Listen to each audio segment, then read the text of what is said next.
Vermiform appendix, और इसको और हम छोटा बोलें तो अपेंडिक्स बोलते हैं। इसकी सूजन आना या इसमें इन्फेक्शन हो जाने की वजह से सूजन आने को अपेंडिसाइटिस बोला जाता है। कि अक्सर लोगों को लगता है कि एब्डोमिनल पेन ही एक लक्षण है। जो कॉमन जो एक जिससे आप इसको डिफरेंशिएट करेंगे वो ये है कि एग्जामिनेशन के लिए क्या यही एक है या और भी जैसे टेस्ट वगैरह Yes. हैं जिससे कंफर्म किया जाता है कि अपेंडिसाइटिस है? जो गोल्ड स्टैंडर्ड टेस्ट है वो है CT abdomen, CEC, contrast enhanced CT scan of the abdomen is the gold standard test to actual सीधा अपेंडिसाइटिस है कि नहीं है। नहीं। किस बॉडी ऑर्गन को सबसे ज्यादा इम्पैक्ट करता है और उससे क्या बीमारी हो सकती है? देखिए, जो सबसे ज्यादा ये जनरलाइज पेरिटोनाइटिस हो जाती है, फिर मतलब पूरे पेट में इन्फेक्शन हो जाना, या कई बार ये होता है कि जो बड़ी आंत है जो जहाँ से वो चिपका हुआ था सीकम से, उस पूरे एरिया को फ्लैगबोन बना लेता है, पस फॉर्मेशन हो जाता है। एग्जैक्ट रिकवरी में कितना टाइम लगता है कि कब से वो अपनी normal back to routine activity? Open surgery में करीब थोड़ा समय ज्यादा लगता है, तो क्योंकि टाँके ज्यादा आते हैं, उसके बाद उनके कट होता है, ड्रेसिंग्स होती हैं, तो ये सारी चीजें। कोई लोग डाइट और लाइफस्टाइल में कुछ चेंजेस करना चाहते हैं कि हम ऐसे क्या बदलाव करें सो दैट इससे हम, क्योंकि अपेंडिक्स तो अब निकल गया है तो हमें और उससे दिक्कत ना हो, तो क्या क्या आप बताते हैं? अलग से डाइटरी एडवाइस नहीं है। वो बात ये है कि देखिए, जो हेल्दी लाइफस्टाइल है, वजन को ज्यादा ना बढ़ने दें, नंबर एक बात। दूसरा, संक्रमित खाना ना खाएं, खासतौर से इस मौसम में, जो बरसात का मौसम है, इसमें इन्फेक्शन होने के ज्यादा चांसेस हो। कुछ ऐसे मेजर रेड फ्लैग्स जो हमेशा ध्यान में रखें अगर उनको लग रहा है थोड़ा सा भी कि कुछ गड़बड़ तो नहीं हो रही? दर्द अगर बहुत ज्यादा हो रहा है, 24 घंटे से ज्यादा दर्द चल गया है, या 12 से 18 घंटे लगातार दर्द हो रहा है, तीव्र दर्द हो रहा है, अब नेवल के चारों तरफ या अम्बलाइकस के चारों तरफ हो रहा है और राइट साइड में हो रहा है, तो ये रेड फ्लैग है। अपने डॉक्टर से संपर्क तुरंत करें। तो कौन से एज ग्रुप के लोग हैं जो सबसे ज्यादा रिस्क पे रहते हैं सो दैट वो अवेयर रहें कि हाँ हम में चांसेस हैं? बच्चों को अगर सीवियर अपेंडिसाइटिस है तो उनका ट्रीटमेंट जल्दी से जल्दी होना चाहिए। ऐसा ही बुजुर्गों के साथ है। आप 60 to 70 ईयर्स, 75 ईयर्स के एज ग्रुप में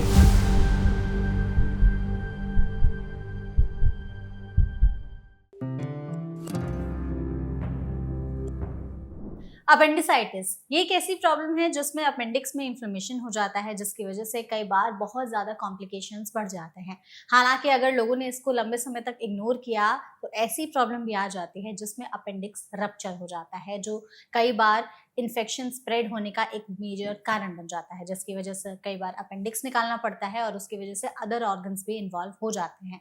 ऐसे में अपेंडिक्स में इन्फ्लेमेशन होना, ये जो प्रॉब्लम है ये क्यों हो जाती है, इसको कैसे सही किया जा सकता है, अपेंडिसाइटिस क्या है, वार्निंग साइंस हम क्या समय रहते पहचान सकते हैं, इसके लिए ट्रीटमेंट अगर सर्जरी है तो सर्जरी किस टाइप की कर सकते हैं, लैप्रोस्कोपी कर सकते हैं या रोबोटिक कर सकते हैं?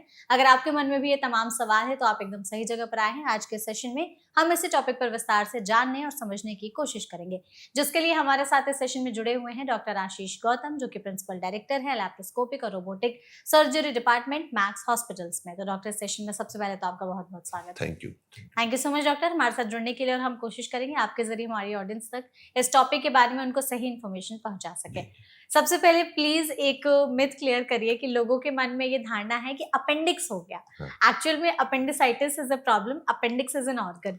तो इसको थोड़ा सा बताइए कि लोग क्यों बोलते हैं कि अपेंडिक्स हो गया या अपेंडिक्स का ट्रीटमेंट कराना पड़ेगा ऐसा? देखिए, अपेंडिक्स जो है वो मानव शरीर में एक अंग है जो बड़ी आंत के एक हिस्से सीकम से ट्यूबुलर स्ट्रक्चर की तरह से बाहर निकलता है। ये एक ब्लाइंड एंडेड ट्यूब है, इसका आगे कोई जुड़ाव कहीं और नहीं होता, सिर्फ सीकम के हिस्से से होता है। तो रूटीन में ये this is known as vermiform appendix, और इसको और हम छोटा बोलें तो अपेंडिक्स बोलते हैं। इसकी सूजन आना या इसमें इन्फेक्शन हो जाने की वजह से सूजन आने को अपेंडिसाइटिस बोला जाता है। तो अपेंडिक्स एक ऑर्गन है, उस पे अगर सूजन आई, इन्फ्लेमेशन हुआ, तो साइटिस मतलब अपेंडिसाइटिस, मतलब अपेंडिक्स का इन्फ्लेमेशन है, अपेंडिक्स में सूजन आ गई। ठीक है, अपेंडिक्स का क्या रोल है हमारे बॉडी में? देखिए, अपेंडिक्स को पहले वेस्टिजियल ऑर्गन माना जाता था। अभी रिसेंटली रिसर्चेस में ये साबित हुआ है कि ये शुरुआत के कुछ सालों में मानव शरीर में जो रूटीन माइक्रोबायोम्स होते हैं हमारे, जो गुड गट बैक्टीरिया है, उसको रखने में मदद करता है। ठीक है, तो अगर जैसे किसी को अपेंडिसाइटिस हो रही है, ये प्रॉब्लम, तो आपने कहा कि अपेंडिक्स में इन्फ्लेमेशन होना, किन कारणों की वजह से इन्फ्लेमेशन हो जाता है? देखिए, सबसे बड़ा 2-3 इंपॉर्टेंट कारण है।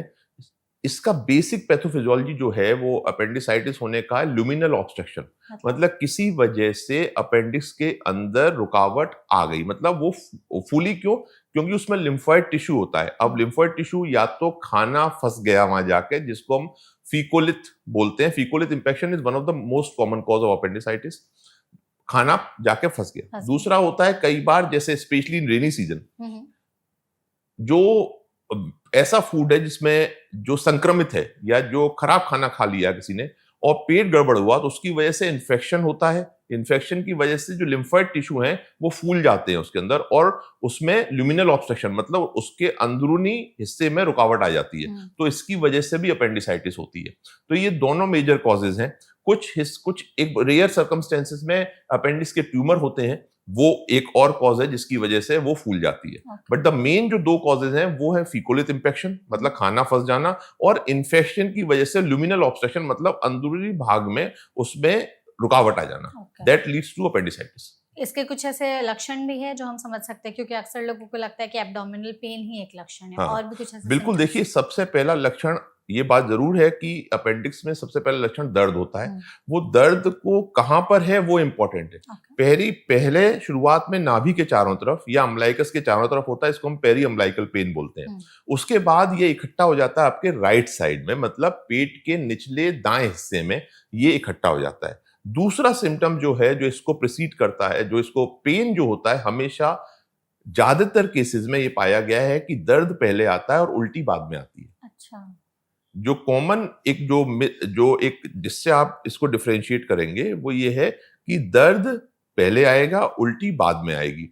फीवर हो सकता है, दर्द और तेज बढ़ सकता है, कई बार पेट पे सूजन भी आ जाती है। तो ये सारे इसके लक्षण हैं।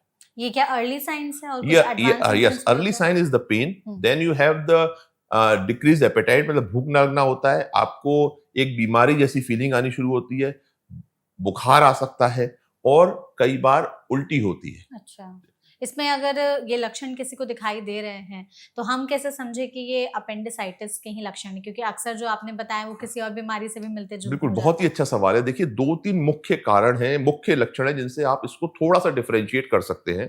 पहली बात तो इसमें दर्द जो होता है वो नाभि के चारों तरफ होता है, पूरे पेट में नहीं होता है अक्सर। फिर वो 6 से 8 घंटे से 10 घंटे के बीच में आपके पेट के दाएं निचले हिस्से में पहुंच जाता है और वहीं वो दर्द होता है।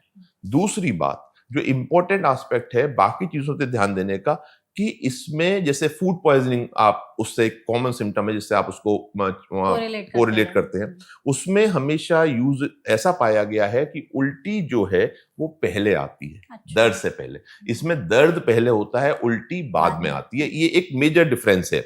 ऑल्दो कभी कभी ये पहले भी हो सकता है, लेकिन मेजर डिफरेंस में जो होता है वो हम ये कहते हैं दर्द पहले आता है, उल्टी बाद में आती है।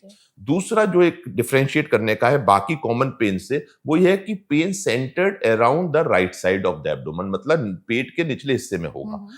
तीसरी बात, अगर पेट में ऐसा दर्द है कि आप पेट को छू रहे हैं और तेज दर्द बढ़ रहा है, तो ये अपेंडिसाइटिस का एक मुख्य लक्षण है जिसमें आप उसको पकड़ सकते हैं कि ये दिक्कत हो सकती है, मुझे डॉक्टर से मिलना चाहिए। ठीक है। इसमें भी कई बार लोग ना कुछ ऐसी चीजें करने लगते हैं जिसकी वजह से डिले होती जाती है दिक्कतें। अगर ये लक्षण आए, कितने दिनों तक आए, तब समझ में आना चाहिए कि अपेंडिसाइटिस है और किस डॉक्टर के पास? देखिए, सबसे इंपॉर्टेंट बात जो है वो ये है कि अगर ये दर्द आपको 12 से 24 घंटे तक बना हुआ है, आप तत्काल अपने निकटवर्ती सर्जन से संपर्क करें या किसी और डॉक्टर से संपर्क करें जो आपको इसके बारे में बता सके। ठीक है, ये इंपॉर्टेंट।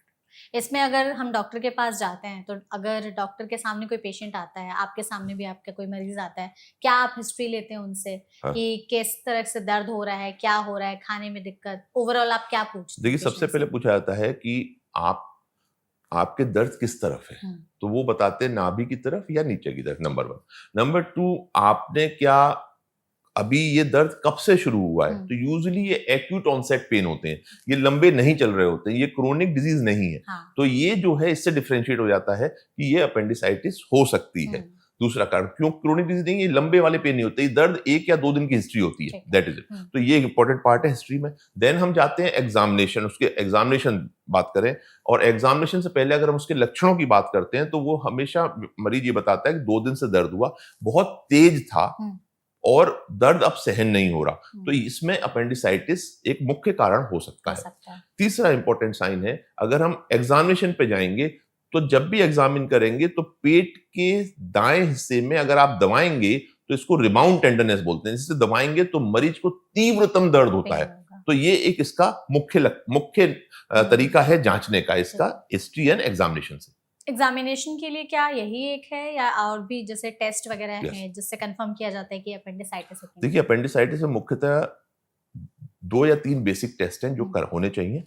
सबसे पहली बात है, जो मरीज का टोटल ल्यूकोसाइट काउंट है, जो हम routine CBC complete blood count के अंदर आता है, वो बढ़ा हुआ मिलेगा आपको, नंबर 1 बात। दूसरी बात, उसका जो आप अल्ट्रासाउंड पे जा सकते हैं, which is the basic test, लेकिन जो गोल्ड स्टैंडर्ड टेस्ट है वो है CT abdomen, CEC, contrast enhanced CT scan of the abdomen is the gold standard test to actual see the appendicitis है कि नहीं है। ये इंपॉर्टेंट पार्ट है। और इसमें अगर जैसे आपने इन टेस्ट से कंफर्म कर लिया तो उसके बाद फिर किस बेसिस पर आप डिसाइड करते हैं कि किन पेशेंट्स में क्या चीजें होंगी? देखिए, अपेंडिसाइटिस का मुख्य ट्रीटमेंट सर्जरी है। सर्जरी है। मेडिकल ट्रीटमेंट बहुत ही limited, non complicated, very early appendicitis के लिए है, लेकिन अगर एक बार सूजन आ गई अपेंडिक्स में, एक बार इन्फेक्शन हो गई तो वो जाती नहीं है, ऐसा पाया गया है। तो इसके लिए सर्जरी मुख्य ट्रीटमेंट है। बिल्कुल। इसमें डॉक्टर कोई स्पेसिफिक लोग हैं जो रिस्क पर हैं कि इनमें अपेंडिसाइटिस होने का रिस्क ज्यादा है, कुछ ऐसी वो गलतियां कर रहे हैं, मिस्टेक जो उनसे अनजाने में हो रही हैं? देखिए, सबसे इंपॉर्टेंट बात है, मुख्यतः ये जो डिजीज है वो 10 से और 30 साल के बीच में ज्यादा होती है, 10 to 30 ईयर्स। तो जो यंग एडल्ट हैं और बच्चे हैं उनमें जल्दी होने की संभावना होती है। दूसरी बात, जो इसको प्रीडिस्पोज कर सकती हैं चीजें, वो है एक तो संक्रमित खाना। संक्रमित फूड अगर आप लेते हैं, या खाना जिसको हम बोलते हैं स्ट्रीट फूड, अगर आपने अच्छा नहीं लिया या खराब खा लिया, तो ऐसा नहीं है कि स्ट्रीट फूड खराब है, बट वो पका हुआ अच्छी तरह से होना चाहिए, उससे इन्फेक्शन ना हो। अगर इन्फेक्शन होता है तो लिम्फोइड टिश्यू जो होते हैं अपेंडिक्स के अंदर वो सूज जाते हैं और लुमिनल ऑब्स्ट्रक्शन हो जाता है, दैट लीड टू अपेंडिसाइटिस। जो चीजें अभी हम लोगों ने बातचीत की कि कौन से लोग रिस्क पर हैं, उनमें सर्जरी कहीं है, अगर जैसे उन लोगों को पता है कि वो उन लोगों ने कुछ गलतियां की हैं, लक्षण भी आ रहे हैं, पता है कि हाँ ये प्रॉब्लम यही है, स्टिल बहुत सारे लोग डिले करते हैं कि छोड़ो देखा जाएगा, क्या उस चक्कर में कई बार अपेंडिक्स फट भी जाता है? देखिए, अपेंडिक्स में सबसे पहले इन्फ्लेमेशन होता है, अपेंडिसाइटिस। अगर उसको नजरअंदाज किया गया तो कई बार गांठ बन जाती है, जिससे कि जिसको अपेंडिकुलर लंप या फ्लैगमॉन बोलते हैं। उसमें क्या होता है, सारे उसके चारों तरफ के इंटेस्टाइन ऑर्गन उससे जाके चिपक जाते हैं। तीसरा जो होता है, जो मोस्ट डेंजर जिसकी आप बात करें, दैट इज अपेंडिकुलर परफोरेशन। और ये परफोरेशन बहुत गंभीर स्थिति है, इसका तीव्रता से ट्रीटमेंट होना जरूरी है, क्योंकि ये जानलेवा सिद्ध हो सकता है। जानलेवा भी हो सकता है? Yes, it leads to peritonitis.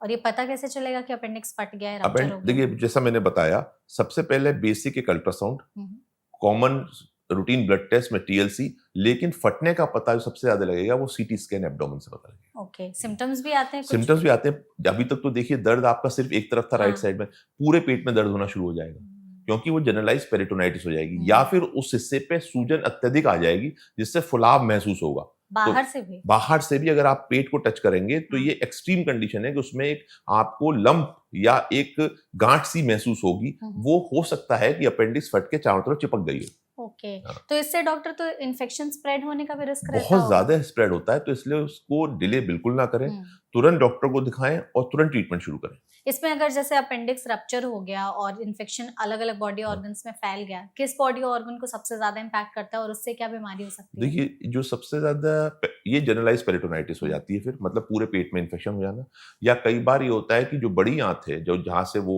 चिपका हुआ था सीकम से, उस पूरे एरिया को फ्लैगमोन बना लेता है, पस फॉर्मेशन हो जाता है। अच्छा, तो ये अंदर तो और बुरी अंदर स्थिति खराब हो जाती है। इसमें आपने लंप का जिक्र किया, तो क्या ये लंप कैंसरस भी हो सकता है आगे चल करके? नहीं, यूजुअली अपेंडिकुलर लंप कैंसरस नहीं होते, ये अपेंडिक्स के इन्फेक्शन की वजह से बनते हैं।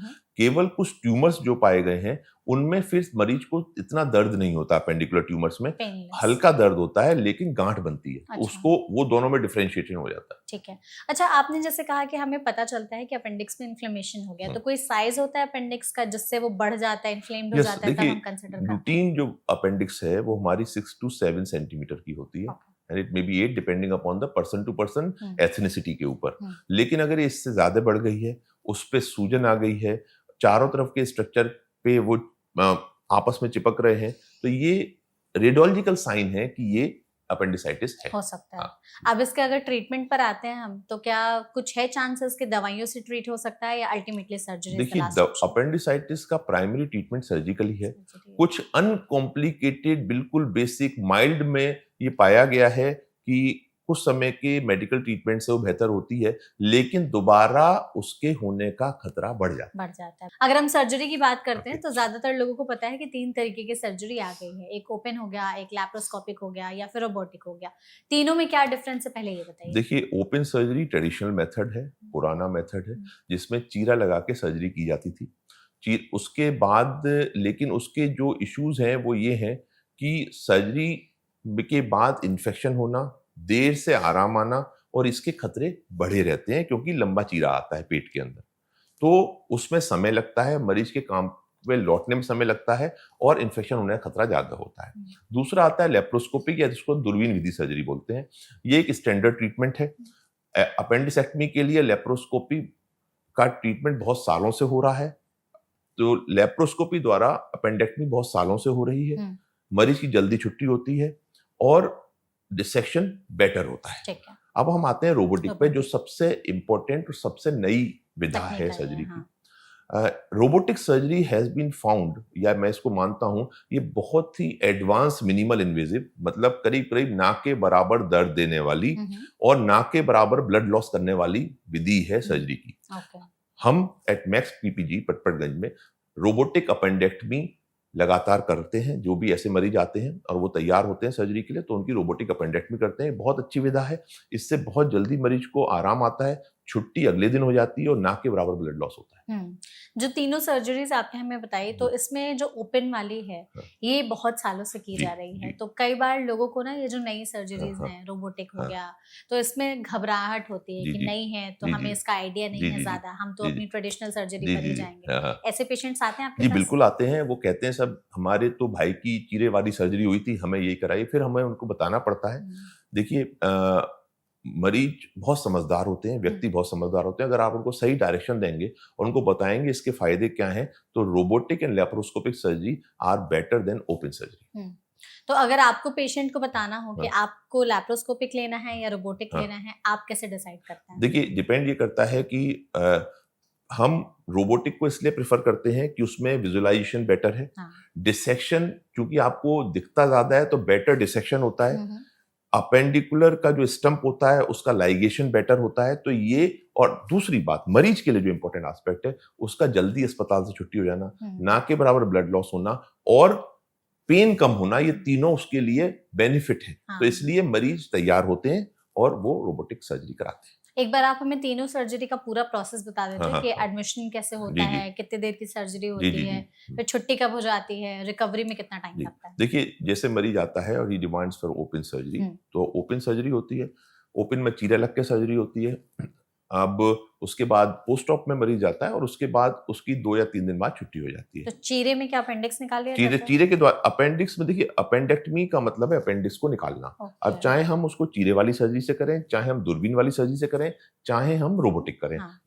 निकाला जाएगा, ट्रीटमेंट अपेंडिक्स को हटाया जाएगा ठीक है। अपने, क्योंकि वो खराब हो चुका है, उसमें इन्फेक्शन आ चुका है। द सेम लेप्रोस्कोपी में छोटे चीरे आते हैं, उसके द्वारा अपेंडिक्स को निकाला जाता है एंड उसकी यूजुअली एक अगले दिन या उसके अगले दिन छुट्टी हो जाती है, डिपेंडिंग अपॉन द पेशेंट कैसा पोस्ट ऑपरेटिवली बिहेव करते हैं। ठीक है। रोबोटिक में ये है कि रोबोटिक में मैग्निफिकेशन 30 टाइम्स होता है, बहुत ज्यादा चीजें दिखती हैं। दूसरा क्या है, सराउंडिंग ऑर्गन को नुकसान पहुंचना करीब करीब ना के बराबर होता है, ब्लड लॉस नहीं होता है और अर्ली रिटर्न टू एक्टिविटी है। मरीज अगले दिन घर चला जाता है। अगले दिन ही? अगले दिन। और अगर तीनों सर्जरीज हैं जो, इनके कुछ साइड इफेक्ट्स, रिस्क वगैरह कुछ होते देखिए, हैं? हर सर्जरी जो होती है, एज सच कोई मेजर साइड इफेक्ट नहीं है, बट चूंकि एनेस्थीसिया में होती है, जनरल एनेस्थीसिया की सर्जरी है, तो इसमें मरीज को पूरा पहले प्री एनेस्थेटिक चेकअप के बाद, उसको रिस्क बताने के बाद, बेनिफिट बताने के बाद हम लोग सर्जरी का प्लान करते हैं। मेल फीमेल का भी कुछ है ऐसा? देखिए, ये माना गया है कि अपेंडिक्स मेल्स में ज्यादा होती है। अच्छा, ओके।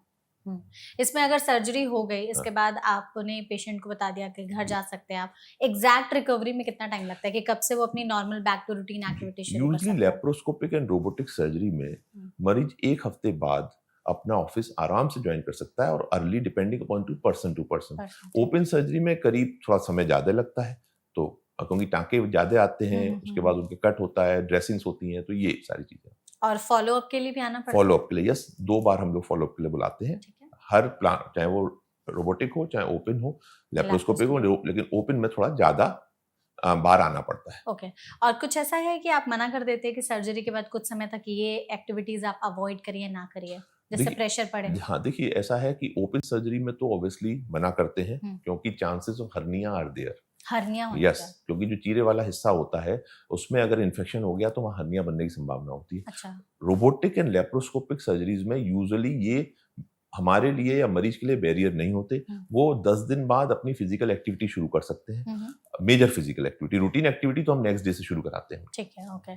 सर्जरी के बाद भी कुछ ऐसे हमें रेड फ्लैग्स देखने चाहिए डॉक्टर की, कुछ और चेंजेस आ रहे हैं या पेशेंट्स को कुछ दिक्कत हो रही है तो वो तुरंत डॉक्टर से मिलने आए? देखिए हाँ, अगर सर्जरी के बाद अगर आपको फीवर आ रहा है, आपका दर्द हो रहा है, या आपको पेट में जिसमें फ्लैटुलेंस नहीं हो रहा, या फिर आपका पेट फूल रहा है, तो अपने सर्जन को तुरंत दिखाएं। ठीक है। क्या अपेंडिक्स निकालने के बाद हमारी लाइफ नॉर्मल चल सकती है या उसकी वजह से कुछ दिक्कतें और कॉम्प्लिकेशंस रहती नहीं, हैं? बिल्कुल नॉर्मल चल सकती है। अपेंडिक्स के अपेंडिसाइटिस हुई, उसकी सर्जरी हो गई, अब आप बिल्कुल नॉर्मल हैं, आपको कोई दिक्कत उसकी वजह से और वहां से नहीं होनी चाहिए। ठीक है। जो भी ऑडियंस हमारे इस वीडियो को देख रहे हैं, अगर वो अभी भी कंफ्यूज हैं कि वो किस सर्जरी के लिए ऑप्ट करें या उनको डॉक्टर बता रहे हैं तो फिर भी वो हिचकते हैं, कुछ मैसेज या एडवाइस आप उनको देना चाहेंगे कि आपके लिए बेस्ट सर्जरी कौन सी है? डरे या घबराए नहीं, ये सर्जरी ऐसे होती है तो आपके लिए ही सेफ है। देखिए, इम्पोर्टेंट बात यह है कि हर व्यक्ति की सिचुएशन के हिसाब से ट्रीटमेंट दिया जाता है। अगर मान लीजिए लैप्रोस्कोपिक सर्जरी या रोबोटिक सर्जरी बिल्कुल सेफ है, बहुत अच्छी प्रकार की सर्जरी है, तो इनसे डरने की जरूरत नहीं है। आप अगले दिन अपने घर जा सकते हैं, अस्पताल से डिस्चार्ज हो जाता है।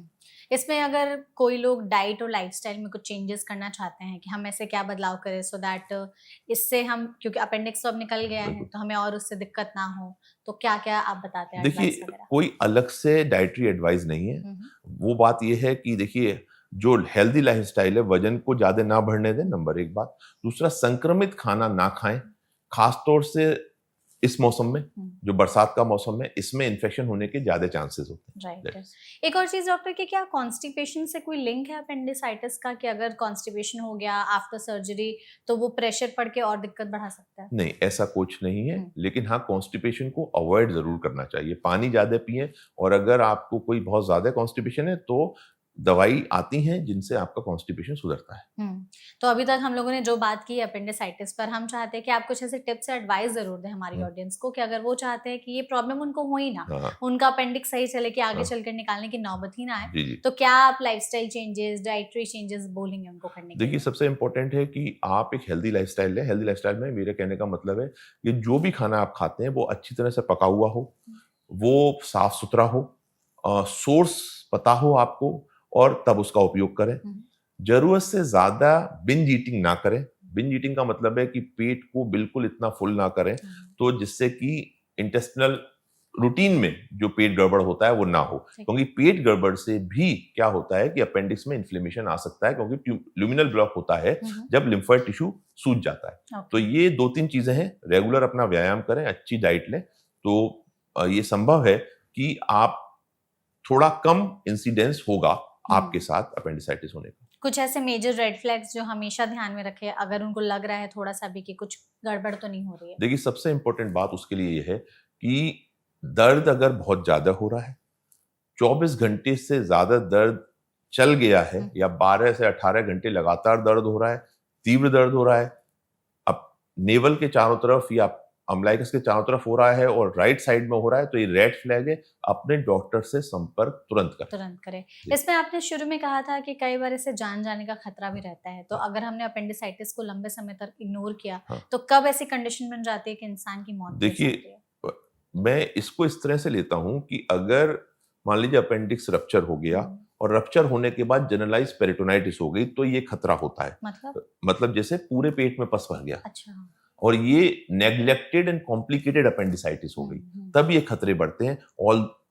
ऑल्दो अपेंडिसाइटिस में सर्जरी के बाद या वैसे भी मोर्टेलिटी ना के बराबर होती है। होती है, ठीक लेकिन है। अगर आपने उसको बिल्कुल ही छोड़ दिया, आपने ट्रीटमेंट नहीं लिया, आपने डॉक्टर के पास भी नहीं गए, आपने दिखाया भी नहीं और अपेंडिक्स फट गया, पस बन गया, तो chances of severe infection, sepsis leading to morbidity and mortality हो सकता हो है। सकती है। हाँ। कौन से एज ग्रुप के लोग हैं जो सबसे ज्यादा रिस्क पे रहते हैं, सो दैट वो अवेयर रहें कि हाँ देखिए, हमें इनमें चांसेस हैं? तो जो बच्चे हैं उनमें चूंकि ओमेंटम पूरा डेवलप नहीं होता, ओमेंटम हमारे आंत के ऊपर एक लेयर होती है, मतलब आंत के ऊपर पेट के अंदर एक लेयर होती है जो कवर करती है।